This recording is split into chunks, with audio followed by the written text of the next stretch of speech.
Welcome to Democracy Now!, democracynow.org, The War and Peace Report. I'm Amy Goodman. The United Nations says more than half of Ukraine's children have been forced to flee their homes in the months since Russia invaded Ukraine.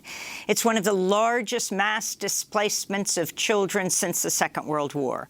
This morning, Ukraine's military said it destroyed a large Russian landing ship docked in the occupied city of Berdyansk on the Black Sea. In northern Ukraine, about 150,000 residents of Chernihiv are without heat and electricity and have been forced to ration drinking water after Russia bombed a key bridge linking their city to the capital, Kyiv. Ukrainian officials have accused Russian forces of holding Chernihiv hostage amidst fears it could suffer the same fate as Mariupol, the besieged Black Sea port city that's been devastated by weeks of Russian attacks. On Wednesday, Mariupol residents emerged from bomb shelters to bury their dead as warmer weather allowed them to dig temporary graves. This is Victoria, whose stepfather was killed by Russian troops. My stepfather, he was in that car and they blew him up. He was at first coming our way and got wounded. Then a doctor and a young guy who was with them started helping, and they got blown up in the car. It has gotten warmer, and so now we could bury him. Russian reporter Oksana Balina was killed by Russian artillery fire alongside another civilian while reporting in the capital, Kyiv. On Wednesday, the U.S. State Department formally declared Russia's military has committed war crimes in Ukraine. The U.S. expelled 12 Russian diplomats at the United Nations, accusing them of espionage. Russia said it would expel U.S. diplomats in response.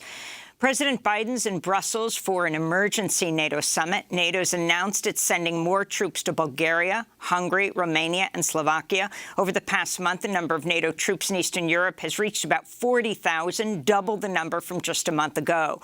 On Wednesday, Russian Foreign Minister Sergei Lavrov condemned Poland's proposal to send NATO peacekeeping forces into Ukraine, saying that would lead to a direct clash between Russian troops and NATO forces. German Chancellor Olaf Scholz has once again rejected calls to boycott Russian oil and gas, saying the cost to Germany's economy will be too high. Scholz spoke Wednesday at the Bundestag, that's the German parliament. Yes, we will end this dependency as quickly as we possibly can, but to do that from one day to the next would mean plunging our country and the whole of Europe into a recession. Hundreds of thousands of jobs would be at risk. Germany gets about a third of the oil it consumes from Russia and about half its coal and natural gas. On Wednesday, activists with Greenpeace painted the slogans "Oil fuels war" and "Oil is war" on the side of a massive Russian tanker in the Baltic Sea, delivering 100,000 tons of crude to a port in Rotterdam. Since the war started, over 230 tankers have left Russia with oil and oil products, meaning it's almost business as usual, and it finances Putin's war against Ukraine. The U.S. Supreme Court's rejected new state legislative maps drawn up by Wisconsin Governor Tony Evers and accepted by the Wisconsin Supreme Court, a major win for Republicans. The new map added one black majority assembly district in the Milwaukee area. The ruling is the first time the U.S. Supreme Court overturned state-drawn maps this redistricting cycle. Justice Sonia Sotomayor, who dissented on the ruling alongside Justice Elena Kagan, called the majority's decision unprecedented. In more Supreme Court news, Republican senators on the Judiciary Committee ramped up their attacks on nominee Judge Ketanji Brown Jackson during her final day of questioning Wednesday. Jackson, who's the first black woman nominated to the High Court, was accused by Lindsey Graham of judicial activism and grilled by Josh Hawley on a child pornography case. We'll have the latest on the hearings later in the broadcast. This comes as Justice Clarence Thomas, the longest currently serving member of the court, missed oral arguments again Wednesday after being hospitalized for 7 days with an unspecified infection. Idaho has become the first state to enact a law modeled on Texas's near-total ban on abortions. Republican Governor Brad Little signed the bill Wednesday, which bans abortions after around 6 weeks of pregnancy and allows anyone biologically related to the fetus to sue abortion providers if they defy the law. The only exceptions are in cases of medical emergency, rape, or incest, but the latter two require the patient to have reported a crime to police. Also on Wednesday, Oklahoma lawmakers passed a total abortion ban that would be enforced by bounty hunter-style lawsuits. These latest attacks on reproductive rights come nearly 7 months after Texas enacted its near-total ban on abortions.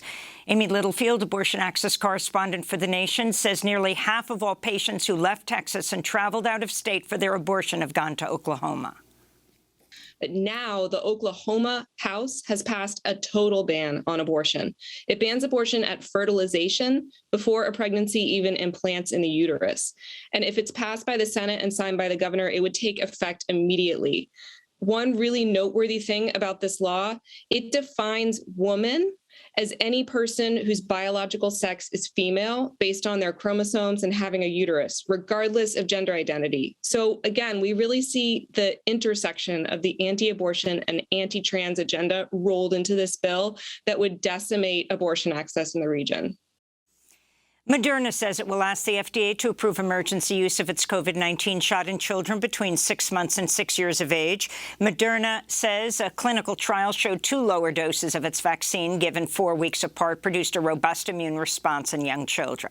In Afghanistan, the Taliban closed schools for girls above 6th grade just hours after they reopened, ordering students home after they showed up for classes. This is 16-year-old Khadija from Kabul, one of the many students who was told she had to go home after she excitedly arrived for her first day back in class on Wednesday. It was like a day of mourning, a very sad day.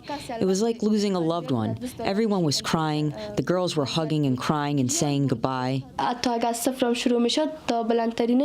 Even if it would be very difficult, I still wanted to be a doctor. I like doctors' white coats, but now I cannot do anything. My future is ruined. South Korea and Japan say North Korea has test-fired a new type of intercontinental ballistic missile capable of delivering a nuclear warhead.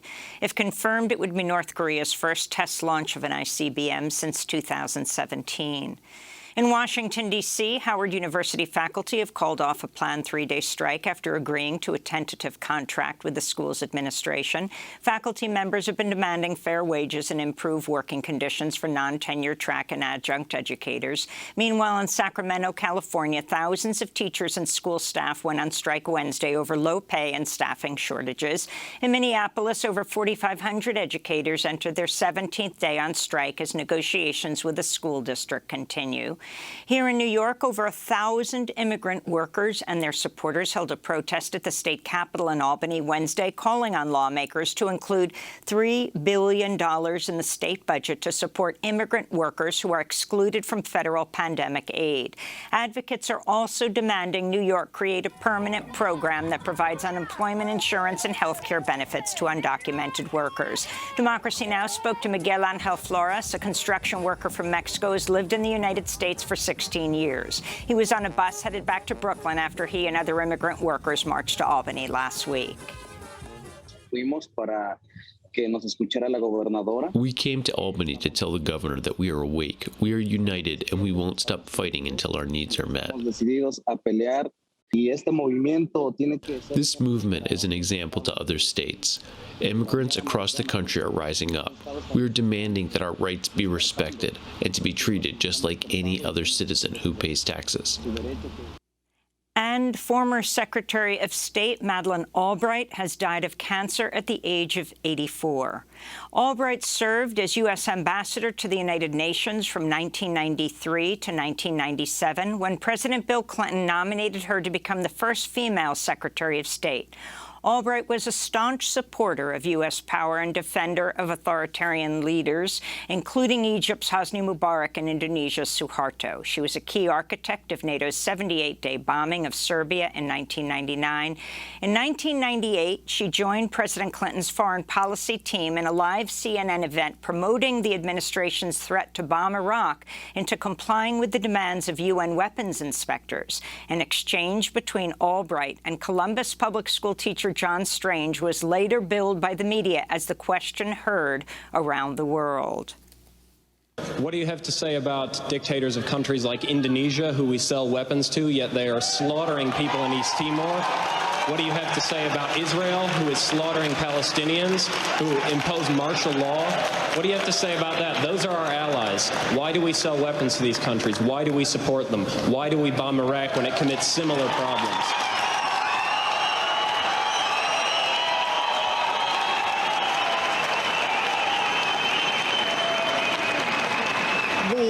There are various examples of things that are not right in this world, and the United States is trying.